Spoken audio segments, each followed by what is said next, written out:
ॐ श्री सुब्रह्मण्याष्टकं करावलम्बस्तोत्रम्। हे स्वामिनाथ करुणाकर दीनबन्धो श्री पार्वतीश मुख पंकज पद्मबन्धो श्री सादिदेव गणपूजित पादपद्मा वल्लीशनाथ मम देहि करावलम्बम्। देवादिदेव सुत देव गणाधिनाथ देवेन्द्र वन्द्य मृदु पंकज मंजुपाद देवर्षि नारद मुनीन्द्र सुगीत कीर्ते वल्लीशनाथ मम देहि करावलम्बम्। नित्यान्नदान निरताखिल रोगहारिन् तस्मात् प्रदान परिपूरित भक्तकामा श्रुत्यागम प्रणव वाच्य निज स्वरूप वल्लीशनाथ मम देहि करावलम्बम्। क्रौञ्चासुरेन्द्र परिखण्डन शक्तिशूल पाशादिशस्त्र परिमण्डित दिव्यपाणे श्रीकुण्डलेशधरि तुण्डशिखेन्द्रवाहा वल्लीशनाथ मम देहि करावलम्बम्। देवादिदेव रथमण्डल मध्यवेद्य देवेन्द्रपीठनगरं रूढचापहस्तम् शूरं निहत्य सुरकोटिभिरीड्यमान वल्लीशनाथ मम देहि करावलम्बम्। हीरादिरत्नमणियुक्त किरीटहार केयूरकुण्डलसत्कवचाभिरामम् हे वीरतारक जयामर बृन्दवन्द्य वल्लीशनाथ मम देहि करावलम्बम्। पञ्चाक्षरादिमनुमन्त्रित गाङ्गतोयैः पञ्चामृतैः प्रमुदितेऽत्र मुखैर्मुनीन्द्रैः पट्टाभिषिक्त हरियुक्त परासनाथ वल्लीशनाथ मम देहि करावलम्बम्। श्रीकार्तिकेय करुणामृतपूर्ण दृष्ट्या कामादिरोगकलुषीकृत दुष्टचित्तम् सिक्त्वा तु मामवकलाधर कार्तिकात्या वल्लीशनाथ मम देहि करावलम्बम्। सुब्रह्मण्याष्टकं पुण्यं ये पठन्ति द्विजोत्तमाः ते सर्वे मुक्तिमायान्ति सुब्रह्मण्यप्रसादतः। सुब्रह्मण्याष्टकमिदं प्रातरुत्थाय यः पठेत् कोटिजन्मकृतं पापं तत्क्षणादेव नश्यति। इति श्री सुब्रह्मण्याष्टकम्।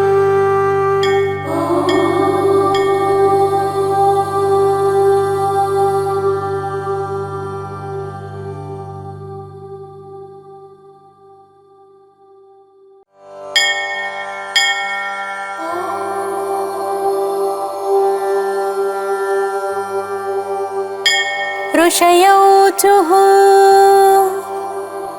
स सर्वशास्त्रार्थतत्त्वज्ञ सर्वलोकोपकारक वयं चातिथयः प्राप्ता आतिथेयोऽसि सुव्रत ज्ञानदानेन संसारसागरात् तारयस्व नः कलौ कलुषचित्ताये नराः पापरताः सदा केन स्तोत्रेण मुच्यन्ते सर्वपातकबन्धनात् इष्टसिद्धिकरं पुण्यं दुःखदारिद्र्यनाशनम् सर्वरोगहरं स्तोत्रं सूतनो वक्तुमर्हसि श्रीसूत उवाच शृणुध्वं ऋषयः सर्वे नैमिषारण्यवासिनः तत्त्वज्ञानतपोनिष्ठाः सर्वशास्त्रविशारदाः स्वयंभुवा पुरा प्रोक्तं नारदाय महात्मने तदहं सम्प्रवक्ष्यामि श्रोतुं कौतूहलं यदि ऋषयवोचुः किमहा भगवान् ब्रह्मा नारदाय महात्मने सूतपुत्र महाभागा वक्तुमर्हसि साम्प्रतम् श्रीसूत उवाच दिव्यसिंहासनासीनं सर्वदेवैरभिष्टुतं साष्टाङ्गं प्रणिपत्यैनं ब्रह्माणं भुवनेश्वरम् नारदः परिपप्रच्छा कृताञ्जलिरुपस्थितः नारद उवाच लोकनाथ सुरश्रेष्ठ सर्वज्ञ करुणाकर षण्मुखस्य परं स्तोत्रं पावनं पापनाशनं हे धातः पुत्रवात्सल्यात् तद्वद प्रणताय मे उपदिश्यतु मामेवं रक्ष रक्ष कृपानिधे ब्रह्मोवाच शृणु वक्ष्यामि देवर्षे स्तव राजमिदं परम् मातृकामालिकायुक्तं ज्ञानमोक्षसुखप्रदम् सहस्राणि च नामानि षण्मुखस्य महात्मनः यानि नामानि दिव्यानि दुःखरोगहराणि च तानि नामानि वक्ष्यामि कृपया त्वयि नारद जपमात्रेण सिद्ध्यन्ते मनसा चिन्तितान्यपि इहामुत्र परं भोगं लभते नात्र संशयः इदं स्तोत्रं परं पुण्यं कोटियज्ञफलप्रदम् सन्देहो नात्र कर्तव्यः शृणु मे निश्चितं वचः ॐ अस्य श्रीसुब्रह्मण्यसहस्रनामस्तोत्रमहामन्त्रस्य ब्रह्मा ऋषिः अनुष्टुप् छन्दः सुब्रह्मण्यो देवता शरजन्माक्षय इति बीजम् शक्तिधरोक्षय इति शक्तिः कार्तिकेय इति कीलकम् क्रौञ्चधर इति कीलकम् शिखिवाहन इति कवचम् षण्मुखाय इति ध्यानम् श्रीसुब्रह्मण्यप्रसादसिद्ध्यर्थे जपे विनियोगः ध्यानम् ध्यायेच्छण्मुखमिन्दुकोटिसदृशं रत्नप्रभाशोभितम्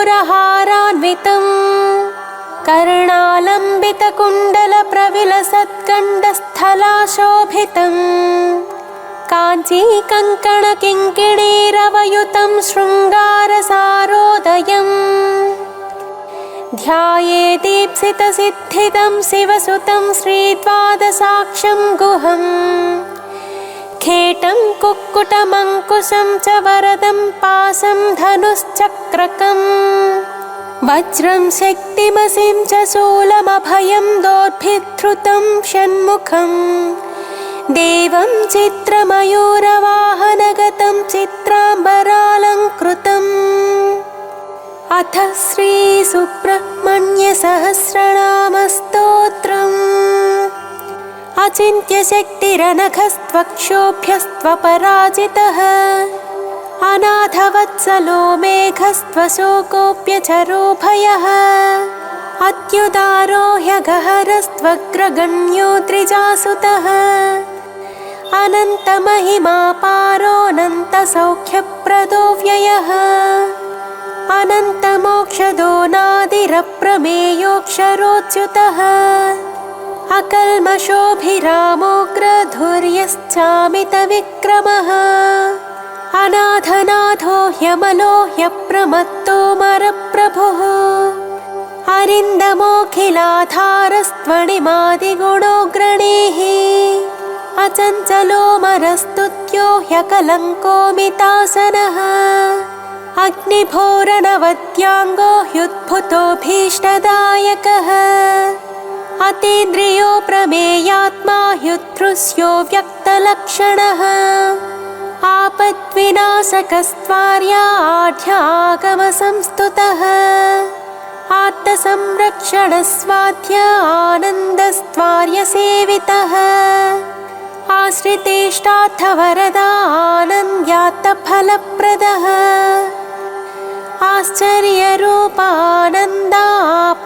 आश्चर्यरूपानन्दापन्नार्तिविनाशनः इभवक्त्रानुजस्त्विष्टा इभासुरहरात्मजः इतिहासश्रुतिस्तुत्या इन्द्रभोगफलप्रदः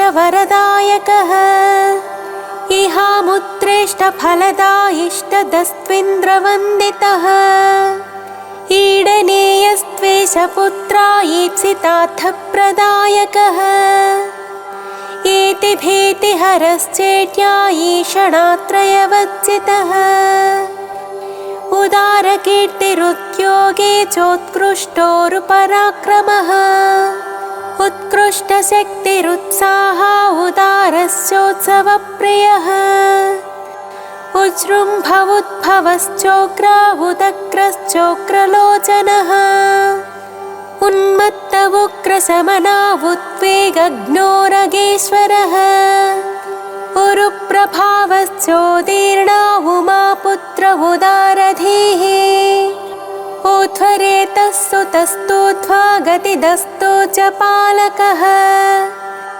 ऊचितस्तोध्वगस्तोध्वा ऊध्वलोकैकनायकः ऊर्जावानोचितोदारा ऊचितोचितशासनः ऋषिदेवगणस्तुत्यारुणत्रयविमोचनः ऋजुरूपो ह्युजकरा ऋजुमार्गप्रदर्शनः ऋतंभरो ऋजुप्रीता वृषभस्तृद्धितस्तृतः लुलितोद्धारको लोतभवपाशप्रभञ्जनः एणाङ्कधर सत्पुत्रा एकयेनो विनाशनः ऐश्वर्यतश्चैन्द्रभोगी चैतिह्यश्चैन्द्रवन्दितः ओजस्वी चौषधिस्थानमोजोदश्चौदनप्रदः औदार्यशील औमेया औग्रौन्नत्यदायकः औदार्य औषधकरा औषधं चौषधाकरः अंशुमानं सुमालीट्याम्बिकातनयोन्नदः अन्धकारिसुतोऽन्धत्वाहारे चाम्बुजलोचनः अस्तमयो मराधेशो ह्यस्पष्टो स्तोकपुण्यदः हस्तामित्रोस्तरूपश्चास्कलत्सुगतिदायकः कार्तिकेयः कामरूपः कुमारः क्रौञ्चधारणः कामदः कारणं काम्यः कमनीयः कृपाकरः काञ्चनाभः कान्तियुक्तः कामी कामप्रदः कविः कीर्तिकृत्कुक्कुटधरः कूटस्थः कुवलीक्षणः कुङ्कुमाङ्गः क्लमहरः कुशलः कुक्कुटध्वजः कुशानुसम्भवः क्रूरः क्रूरज्ञः कलितापहृत् कामरूपः कल्पतरुः कान्तकामितदायकः कल्याणकृत् क्लेशनाशः कृपालुः करुणाकरः कलुषज्ञः क्रियाशक्तिः कठोरः कवचीकृति कोमलाङ्गः कुशप्रीतः कुत्सितज्ञः कलाधरः ख्यातः खेटधरः खड्गी खट्वाङ्गी खलनिग्रहः ख्यातिप्रदः खेचरेशः ख्यातिः खेचरस्तुतः खरतापहरः स्वस्थः खेचर खेचराश्रयः खण्डेन्दुमौलितनयः खेलः खेचरपालकः खस्थलः खण्डितार्कश्च खेचरीजनपूजितः गाङ्गेयो गिरिजापुत्रो गणनाथानुजो गुहः गोप्ता गीर्वाणसंसेव्यो गुणातीतो गुहाश्रयः गतिप्रदो गुणनिधिः गम्भीरो गिरिजात्मजः गूढरूपो गदहरो गुणाधीशो गुणाग्रणीः गोधरो गहनो गुप्तो गर्वज्ञो गुणवर्धनः गुह्यो गुणज्ञो गीतिज्ञो गतातङ्को गुणाश्रयः गत्यपत्यप्रियो गुण्यो गोस्तुतो गगनेचरः गणनीयचरित्रश्च गतक्लेशो गुणार्णवः घूर्णिताक्षो घृणिनिधिः घनगम्भीरघूषणः घण्टानादप्रियो घोषो घोराघौखविनाशनः घनानन्दो घर्महन्ता घृणावान् घृष्टिपातकः घृणी घृणाकरो घोरो घोरदैत्यप्रहारकः घटितैश्वर्यसन्दोहो घनाथो घनसङ्क्रमः चित्रकृच्चित्रवर्णश्च चञ्चलश्च फलद्युतिः चिन्मयश्चित्स्वरूपश्च चिरानन्दश्चिरन्तनः चित्रकेलिश्चित्रतरश्चिन्तनीयश्च मत्कृतिः चोरघ्नश्चतुरश्चारुश्चामेकरविभूषणः चन्द्रार्ककोटिसदृशश्चन्द्रमौलितनूभवः छादिताङ्गश्चद्महन्ता छेदिताखिलपातकः छेदीकृततमः क्लेशश्चत्रीकृतमहायशाः छादिताशेषसन्तापश्च्युतिरामृतसागरः छन्नत्रैगुण्यरूपश्च छातेहश्छिन्नसंशयः छन्दोमयश्छन्दगामी छिन्नपाशश्च विच्छदः जगद्धितो जगत्पूज्यो जगज्येष्ठो जगन्मयः जनको जाह्नवी सूनुर्जितामित्रो जगद्गुरुः जयी जितेन्द्रियो जैत्रो जरामरणवर्जितः ज्योतिर्मयो जगन्नाथो जगज्जीवो जनाश्रयः जगत्सेव्यो जगत्कर्ता जगत्साक्षी जगत्प्रियः जम्भारिवन्द्यो जयदो जगज्जनमनोहरः जगदानन्दजनको जनजाड्यापहारकः जपाकुसुमसङ्कासो जनलोचनशोभनः जनेश्वरो जितक्रोधो जनजन्मनिबर्हणः जयदो जन्तुतापज्ञो जितदैत्यमहाव्रजः जितमायो जितक्रोधो जितसङ्गो जनप्रियः झुञ्झुनिलमहावेगो झुरिताशेषपातकः झुच्छरीकृतदैत्यौघो झुल्लरीवाद्यसम्प्रियः ज्ञानमूर्ति ज्ञानगम्यो ज्ञानी ज्ञानमहानिधिः टङ्काररुत्तविभव टङ्कवज्रध्वजाङ्कितः टङ्किताखिललोकश्चाटङ्कितैनस्तमोरविः डम्बरप्रभवो डम्भो डम्बोडमरुकप्रियः डमरोत्कटसन्नादो डिम्भरूपस्वरूपकः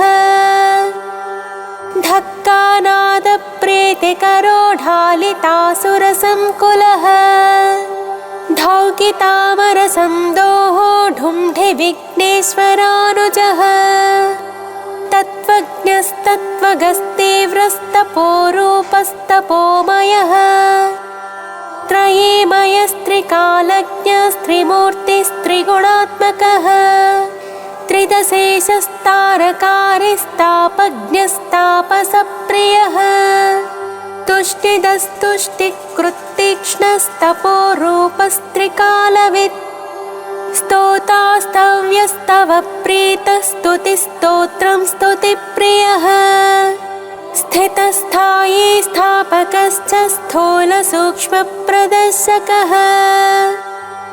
स्थविष्ठस्थविरस्थूलस्थानदस्थैर्यदस्थिरः दान्तोदयापरो दाता दुरितज्ञो दुरासदः दर्शनीयो दयासारो देवदेवो दयानिधिः दुराधर्षो दुर्विगाह्यो दक्षो दर्पणशोभितः दुर्धरो दानशीलश्च द्वादशाक्षो द्विषट्भुजः द्विषट्कर्णो द्विषट्बाहुर्तेन सन्तापनाशनः दन्दशोकेश्वरो देवो देव्यो देव्याकृतितमः दीर्घवृत्तो दीर्घबाहुर्दीर्घदृष्टिर्धिवस्पतिः दण्डो दमयिता दर्पो देवसिंहो दृढव्रतः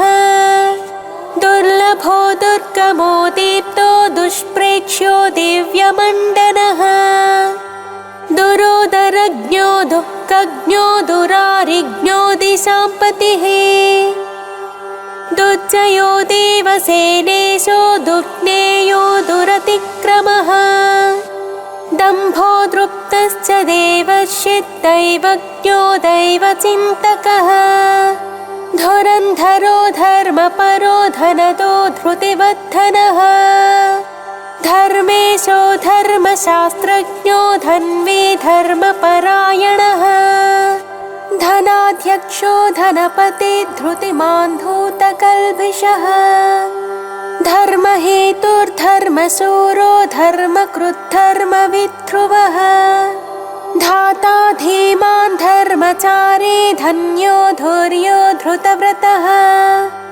नित्योत्सवो नित्यतृप्तो निर्लेपो निश्चलात्मकः निरवध्यो निराधारो निष्कलङ्को निरञ्जनः निर्ममो निरहङ्कारो निर्मोहो निरुपद्रवः नित्यानन्दो निरातङ्को निष्प्रपञ्चो निरामयः निरवध्यो निरीहश्च नित्यशो निर्मलात्मकः नित्यानन्दो निच्चरेशो निस्सङ्गो निगमस्तुतः निष्कण्टको निरालम्बो निष्प्रत्योहो निरुद्भवः नित्यो नियतकल्याणो निर्विकल्पो निराश्रयः नेता निधिर्णैकरूपो निराकारो नदीसुतः पुलिन्दकन्यारमणः पुरुजित्परमप्रियः प्रत्यक्षमूर्तिः प्रत्यक्षः परेशः पूर्णपुण्यदः पुण्याकरः पुण्यरूपः पुण्यः पुण्यपरायणः पुण्योदयः परं ज्योतिः पुण्यकृत्पुण्यवर्धनः परानन्दः परतरः पुण्यकीर्तिः पुरातनः प्रसन्नरूपः प्राणेश मनसः पन्नगः पापनाशनः प्रणतार्तिहरः पूर्णः पार्वतीनन्दनः प्रभुः पूतात्मा पुरुषः प्राणः प्रभवः पुरुषोत्तमः प्रसन्नः परमस्पष्टः परः परिव्रूढः परः परमात्मा परब्रह्मा परात्तः प्रियदर्शनः पवित्रः पुष्टिदः पूर्तिः पिङ्गळः पुष्टिवर्धनः पापहारी पाशधरः प्रमत्तासुरशिक्षकः पावनः पावकः पूज्यः पूर्णानन्दः परात्परः पुष्कलः प्रवरः पूर्वः पितृभक्तः पुरोगमः प्राणदः प्राणिजनकः प्रतिष्ठः पावकोद्भवः परब्रह्मस्वरूपश्च परमैश्वर्यकारणम् परद्धितः पुष्टिकरः प्रकाशात्मा प्रतापवान् प्रज्ञापरः प्रकृष्टार्थः पृथुपराक्रमः फणीश्वरः फणिवरः फणामणिविभूषणः फलदः फलहस्तश्च फुल्लाम्बुजविलोचनः फडुच्चाटितपापौघः फणिलोकविभूषणः बाहुलेयो बृहद्रूपो बलिष्ठो बलवान् बली ब्रह्मेश विष्णुरूपश्च बुद्धो बुद्धिमतांवरः बालरूपो ब्रह्मगर्भो ब्रह्मचारी बुधप्रियः बहुश्रुतो बहुमतो ब्रह्मण्यो ब्राह्मणप्रियः बलप्रमथनो ब्रह्मा बहुरूपो बहुप्रदः बृहद्भानुतनोद्भूतो बृहत्सेनो विलेशयः बहुबाहुर्बलश्रीमान् बहुदैत्यविनाशकः बिलद्वारान्तरालस्थो बृहच्छक्तिधनुद्धरः बालार्कद्युतिमान् बालो बृहद्वक्षा बृहद्धनुः भव्यो भोगीश्वरो भाव्यो भवनाशो भवप्रियः भक्तिगम्यो भयहरो भावज्ञो भक्तसुप्रियः भुक्तिमुक्तिप्रदो भोगी भगवान् भाग्यवर्धनः भ्राजिष्णुर्भावनो भर्ता भीमो भीमपराक्रमः भूतिदो भूतिकृद्भोक्ता भूतात्मा भुवनेश्वरः भावको भीकरो भीष्मो भावकेष्टो भवोद्भवः भवतापप्रशमनो भोगवान् भूतभावनः भोज्यप्रदो भ्रान्तिनाशो भानुमान् भुवनाश्रयः भूरिभोगप्रदो भद्रो भजनीयोऽभिषग्वरः महासेनो महोदारो महाशक्तिर्महाद्युतिः महाबुद्धिर्महावीर्यो महोत्साहो महाबलः महाभोगी महामाये मेधावी मेखली महान् मुनिस्तुतो महामान्यो महानन्दो महायशाः महोज्जितो माननिधिर्मनोरथफलप्रदः महोदयो महापुण्यो महाबलपराक्रमः मानदो मतिदो माली मुक्ता माला विभूषणः मनोहरो महामुख्यो महद्धिर्मूर्तिमान् मुनिः महोत्तमो महोपायो मोक्षदो मङ्गलप्रदः मुदाकरो मुक्तिदाता महाभोगो महोरगः यशस्करो योगियो निर्योगिष्ठो यमिनाम्बरः यशस्वी योगपुरुषो योग्यो योगनिधिर्यमि त्रिसेव्यो योगयुक्तो योगविद्योगसिद्धिदः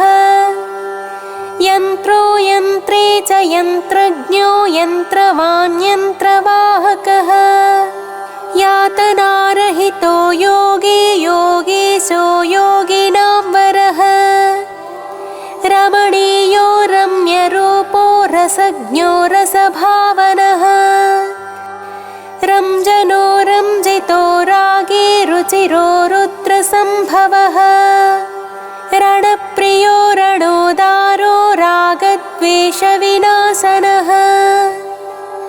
रत्नाचिरुचिरो रम्यो रूपलावण्यविग्रहः रत्नाङ्गदधरो रत्नभूषणो रमणीयकः रुचिकृत्रो च मानश्च रञ्जितो रोगनाशनः राजीवाक्षो राजराजो रक्तमाल्यानुलेपनः राजद्वेदागमस्तुत्यो रजः सत्त्वगुणान्वितः रजनीशकलारम्यो रत्नकुण्डलमण्डितः रत्नसन्मौलिशोभाढ्यो रणन्मञ्जीरभूषणः लोकैकनाथो लोकेशो ललितो लोकनायकः लोकरक्षो लोकशिक्षो लोकलोचनरञ्जितः लोकबन्धुर्लोकधाता लोकत्रयमहाहितः लोकचूडामणिर्लोकवन्द्यो लावण्यविग्रहः लोकाध्यक्षस्तु लीलावान् लोकोत्तरगुणान्वितः वरिष्ठो वरदो वैद्यो विशिष्टो विक्रमो विभुः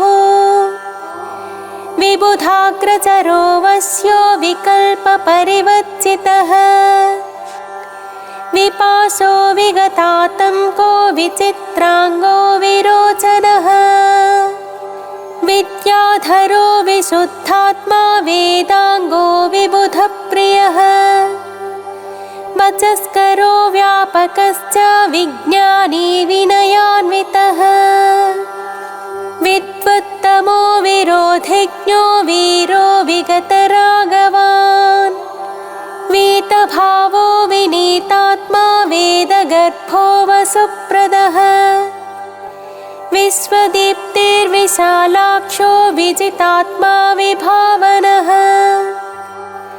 वेदवेद्यो विधेयात्मा वेददोषश्च वेदवेत् विश्वकर्मा वीतभयो वागीशो वासवाचितः वीरध्वंसो विश्वमूर्तिर्विश्वरूपो वरासनः विशाखो विमलो वाग्मी विद्वान् वेदधरो वटुः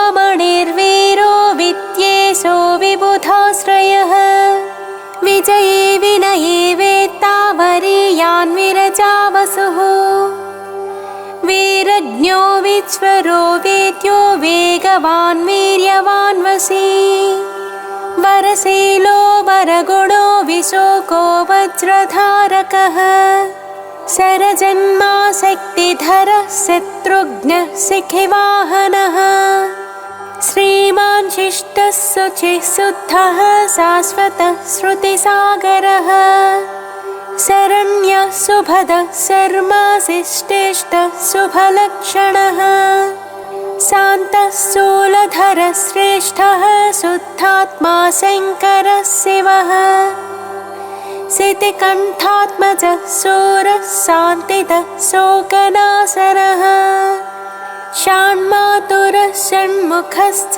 षड्गुणैश्वर्यसंयुतः षट्चक्रस्थः षडूर्मिज्ञः षडङ्गश्रुतिपारगः षड्भावरहितः षट्कः षट्शास्त्रस्मृतिपारगः षड्वर्गदाता षड्ग्रीवः षडरिज्ञः षडाश्रयः षट्किरीटधरः श्रीमान् षडाधारश्च षट्क्रमः षट्कोणमध्यनिलयः षण्डत्वपरिहारकः सेनानी सुभगः स्कन्दः सुरानन्दः सतां गतिः सुब्रह्मण्यः सुराध्यक्षः सर्वज्ञः सर्वतः सुखी सुलभः सिद्धिदः सौम्यः सिद्धेशः सिद्धिसाधनः सिद्धार्थः सिद्धसङ्कल्पः सिद्धसाधुः सुरेश्वरः सुभुजः सर्वदृक्साक्षी सुप्रसादः सनातनः सुधापतिः स्वयं ज्योतिः स्वयं भू सर्वतोमुखः समर्थः सत्कृतिः सूक्ष्मः सघोषः सुखदः सुहृत् सुप्रसन्नः सुरश्रेष्ठः सुशीलः सत्यसाधकः सम्भाव्यः सुमनः सेव्यः सकलागमपारगः सुव्यक्तः सच्चिदानन्दः सुवीरः सुजनाश्रयः सर्वलक्षणसम्पन्नः सत्यधर्मपरायणः सर्वदेवमयः सत्यः सदा मृष्टान्नदायकः सुधापि सुमतिः सत्यः सर्वविघ्नविनाशनः सर्वदुःखप्रशमनः सुकुमारः सुलोचनः सुग्रीवः सुधृतिः सारः सुराराध्यः सुविक्रमः सुरारिघ्नः स्वर्णवर्णः सर्पराजः सदा शुचिः सप्ताचिद्भूः सुरवरः सर्वायुधविशारदः हस्तिचर्माम्बरसुतो हस्तिवाहनसेवितः हस्तचित्रायुधधरो हृताघो हसिताननः हेमभूषो हरिद्वर्णो हृष्टिदो हृष्टिवर्धनः हेमाद्रिभित्तं सरूपो हुङ्कारहतकिल्बिषः हिमाद्रिजाता तनुजो हरिकेशो हिरण्मयः हृद्यो हृष्टो हरिसखो हंसो हंसगतिर्हविः हिरण्यवर्णो हितक्रुद्धर्षदो हेमभूषणः हरप्रियो हितकरो हतपापो हरोद्भवः क्षेमदक्षेमकृच्छेम्यः क्षेत्रज्ञक्षामवज्जितः क्षेत्रपालक्षमाधारः क्षेमक्षेत्रक्षमाकरः क्षुत्रज्ञक्षान्तिदक्षेमः क्षितिभूषक्षमाश्रयः क्षालिताघः क्षितिधरः क्षीणसंरक्षणक्षमः क्षणभङ्गुरसन्नद्धः घनशोभिकपर्तकः क्षितिभृन्नाथतनया मुखपङ्कजभास्करः क्षताहितक्षरक्षन्ताक्षतदोषक्षमानिधिः क्षपिताखिलसन्तापक्षपानाथसमाननः इति नाम्नां सहस्राणि षण्मुखस्य च नारद यः पठेत् शृणुयाद्वापि भक्तियुक्तेन चेतसा स सद्यो मुच्यते पापैर्मनोवाक्कायसम्भवैः आयुर्वृत्तिकरं पुंसां स्थैर्यवीर्यविवर्धनम् वाक्येनैकेन वक्ष्यामि वाञ्छितार्थं प्रयच्छति तस्मात् सर्वात्मना ब्रह्मन् नियमेन जपेत् सुधीः इति स्कन्दपुराणे ईश्वरप्रोक्ते ब्रह्मनारदसंवादे श्रीसुब्रह्मण्यसहस्रनामस्तोत्रम्।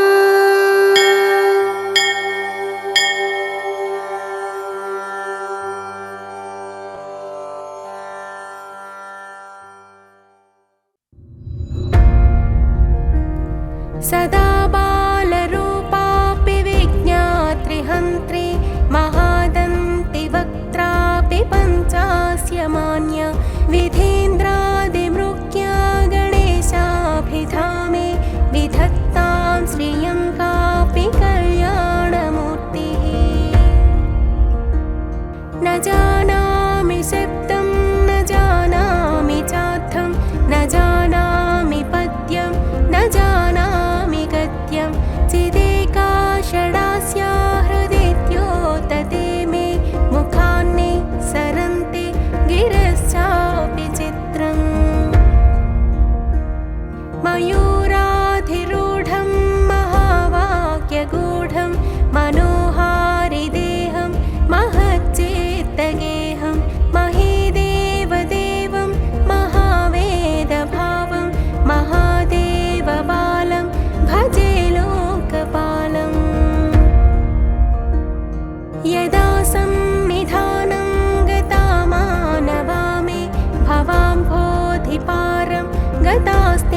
अपस्मारकुष्ठक्षयास प्रमेह ज्वरोन्मादगुल्मादिरोगा महान्तः पिशाचाश्च सर्वे भवत्पत्रभूतिं विलोक्य क्षणात्तारकारे द्रवन्ते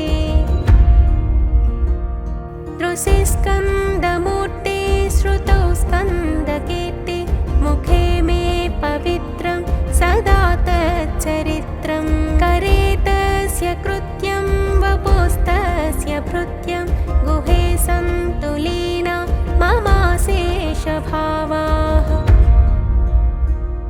मुनीनामुताहो नृणां भक्तिभाजा मभीष्टप्रदा सन्ति सर्वत्र देवाः नृणामन्त्यजानामपि स्वार्थदाने गुहादेवमन्यं न जाने न जाने कलत्रं सुता बन्धुवर्गपशुर्वा नरो वाथ नारी गृहे ये मदीया यजन्तो नमन्तस्तुवन्तो भवन्तं स्मरन्तश्च ते सन्तु सर्वे कुमार मृगाः पक्षिणोदं सकाये च दुष्टा तथा व्याधयो बाधकाये मदङ्गे भवच्छक्तितीक्ष्णाग्रभिन्ना सुदूरे विनश्यन्तु ते चूर्णितक्रौञ्चशैल जनित्री पिता च स्वपुत्रापराधं सहेतेन किं देवसेनाधिनाथ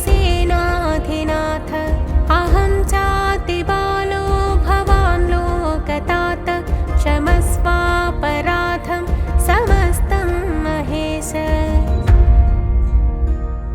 नमः केकिनीशक्तये चापि तुभ्यं नमश्चागतुभ्यं नमः कुक्कुटाय नमः सिन्धवे सिन्धुदेशाय तुभ्यं पुनः स्कन्दमूर्ते नमस्ते नमोऽस्तु जयानन्दभूमं जयापारधामं जयामोघकीर्ते जयानन्दमूर्ते जयानन्दसिन्धो जयाशेषबन्धो जयत्वं सदा मुक्तिदाने ससूनो भुजङ्गाख्यवृत्तेन क्लप्तं स्तवं य पठेद्भक्तियुक्तो गुहं सम्प्रणम्य सपुत्रान् कलत्रं धनं दीर्घमायो लभेत् स्कन्दसायुज्यमन्ते नरः सः इति श्रीमत्परमहंसपरिव्राजकाचार्यस्य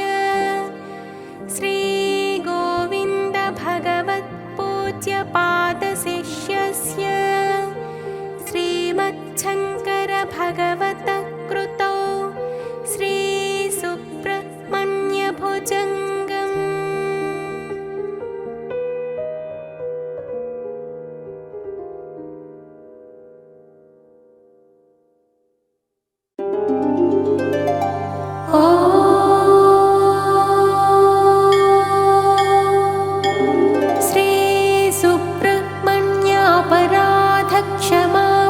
श्रीसुब्रह्मण्यापराधक्षमापणस्तोत्रम्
శుభముఖుడు సురసేనకు అధినాయకుడు పాలకుడు పరిపాలకుడు శూలము దాల్చిన నాయకుడు షణ్ముఖుడు శుభముఖుడు సురసేనకు అధినాయకుడు పాలకుడు పరిపాలకుడు శూలము దాల్చిన నాయకుడు సుబ్రహ్మణ్యం సుబ్రహ్మణ్యం గజముఖ సోదర సుబ్రహ్మణ్యం సుబ్రహ్మణ్యం సుబ్రహ్మణ్యం కుమారనామ సుబ్రహ్మణ్యం కుమారనామ సుబ్రహ్మణ్యం సుబ్రహ్మణ్యం సుబ్రహ్మణ్యం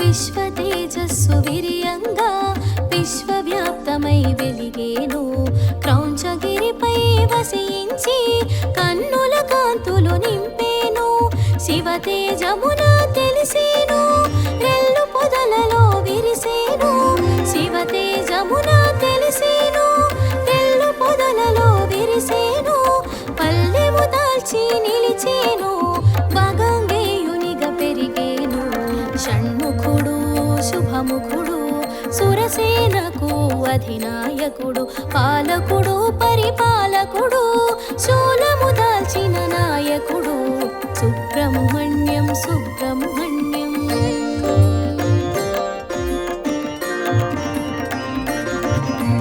సుబ్రహ్మణ్యం సుబ్రహ్మణ్యం కుమారనామ సుబ్రహ్మణ్యం సుబ్రహ్మణ్యం సుబ్రహ్మణ్యం కుమారనామ సుబ్రహ్మణ్యం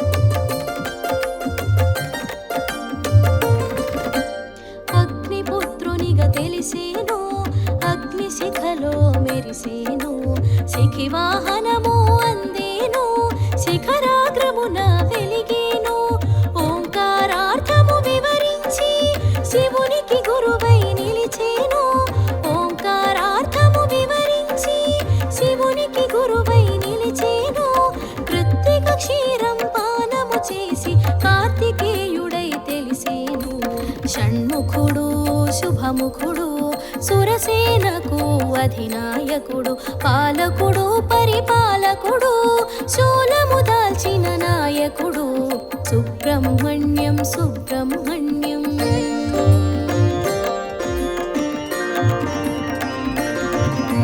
సుబ్రహ్మణ్యం సుబ్రహ్మణ్యం కుమారనామ సుబ్రహ్మణ్యం సుబ్రహ్మణ్యం సుబ్రహ్మణ్యం కుమారనామ సుబ్రహ్మణ్యం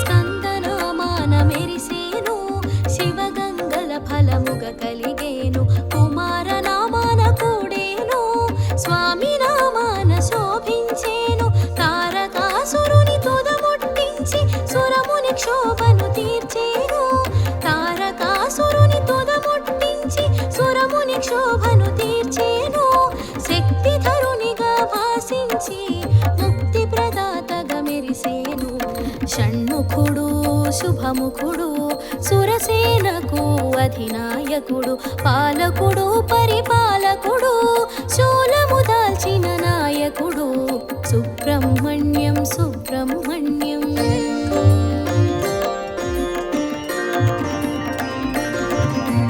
సుబ్రహ్మణ్యం సుబ్రహ్మణ్యం కుమారనామ సుబ్రహ్మణ్యం సుబ్రహ్మణ్యం సుబ్రహ్మణ్యం కుమారనామ సుబ్రహ్మణ్యం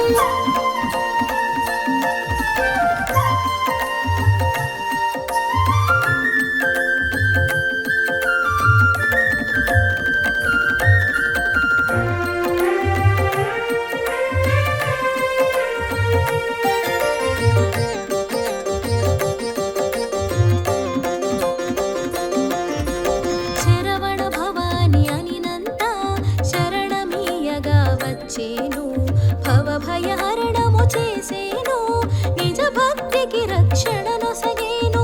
వేద గర్భుడై వెలిగేను, అగ్ని ముఖమున అమరేను. వేద గర్భుడై వెలిగేను, అగ్ని ముఖమున అమరేను. దేవసేనతో కూడేను, వల్లి సహితమై మెలిగేను. షణ్ముఖుడు శుభముఖుడు, సురసేనకు అధినాయకుడు. పాలకుడు పరిపాలకుడు, శూలము దాల్చిన నాయకుడు. సుబ్రహ్మణ్యం సుబ్రహ్మణ్యం.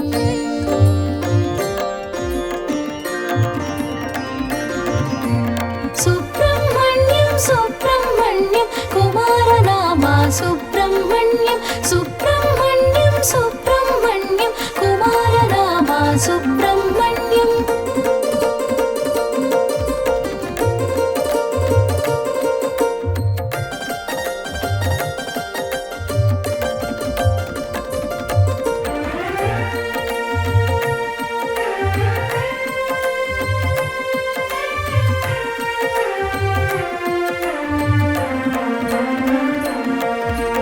వైమాతురుడు అయ్యేను, దివ్య రూపమున వెలిగేను. వృద్ధికారకుడయ్యేను, సమృద్ధి సంపదలు నొసగేను. భుజంగ రూపమునుండేను, భుజంగ స్తోత్రమునందేను. భుజంగ రూపమునుండేను, భుజంగ స్తోత్రమునందేను. కుండలి తేజమునుండేను, కుండల శక్తిని కూర్చేను. షణ్ముఖుడు శుభముఖుడు, సురసేనకు అధినాయకుడు. పాలకుడు పరిపాలకుడు, శూలము దాల్చిన నాయకుడు. సుబ్రహ్మణ్యం సుబ్రహ్మణ్యం.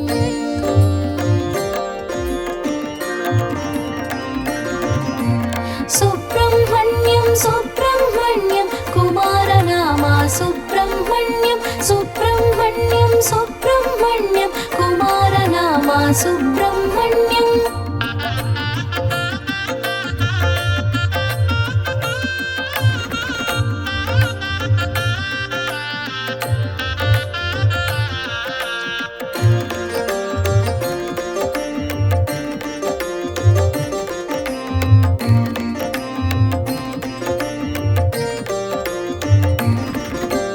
కుమారనామము కుదిరేను, కామిత ఫలములు నొసగేను. షష్ఠిని పూజకు మురిసేను, ఇష్టగ ఫలములు నొసగేను. మయూర వాహన శోభితుడు, శాస్తా గణపతి సోదరుడు. మయూర వాహన శోభితుడు, శాస్తా గణపతి సోదరుడు. షట్చక్రముల సంచాలకుడు, కుండల శక్తిగా కదిలేను. షణ్ముఖుడు శుభముఖుడు, సురసేనకు అధినాయకుడు. పాలకుడు పరిపాలకుడు, శూలము దాల్చిన నాయకుడు. సుబ్రహ్మణ్యం సుబ్రహ్మణ్యం.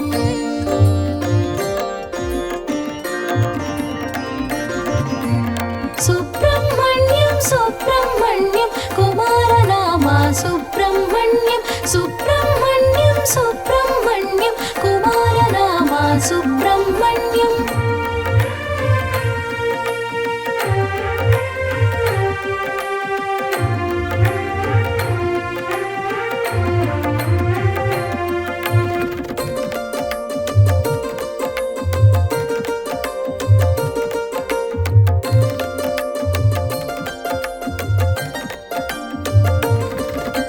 శమీ గర్భుడై శోభించేను, సదాశివునితో వసించేను.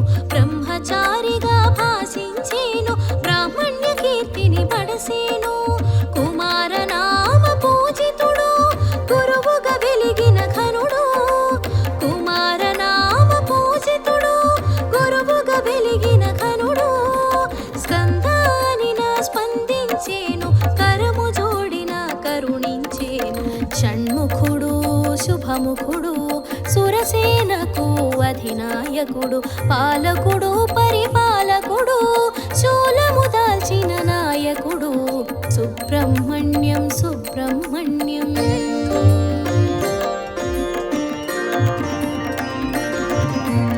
సుబ్రహ్మణ్యం సుబ్రహ్మణ్యం కుమారనామా సుబ్రహ్మణ్యం సుబ్రహ్మణ్యం సుబ్రహ్మణ్యం కుమారనామా సుబ్రహ్మణ్యం.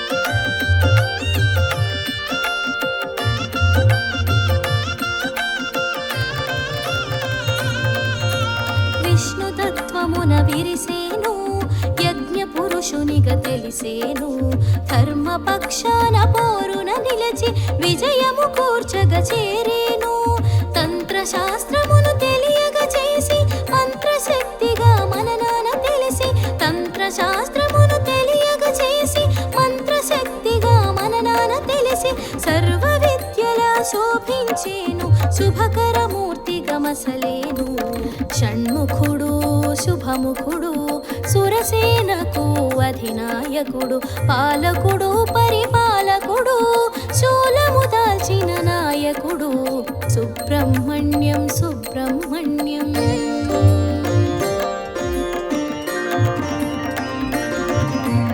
సుబ్రహ్మణ్యం సుబ్రహ్మణ్యం కుమారనామా సుబ్రహ్మణ్యం సుబ్రహ్మణ్యం సుబ్రహ్మణ్యం కుమారనామా సుబ్రహ్మణ్యం.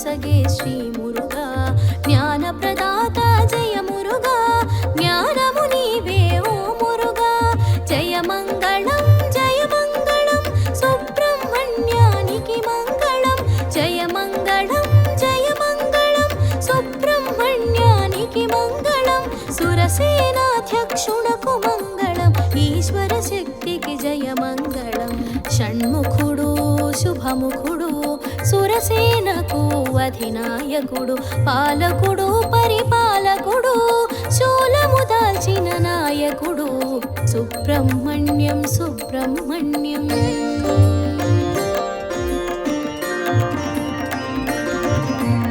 సుబ్రహ్మణ్యం సుబ్రహ్మణ్యం కుమారనామా సుబ్రహ్మణ్యం సుబ్రహ్మణ్యం సుబ్రహ్మణ్యం కుమారనామా సుబ్రహ్మణ్యం.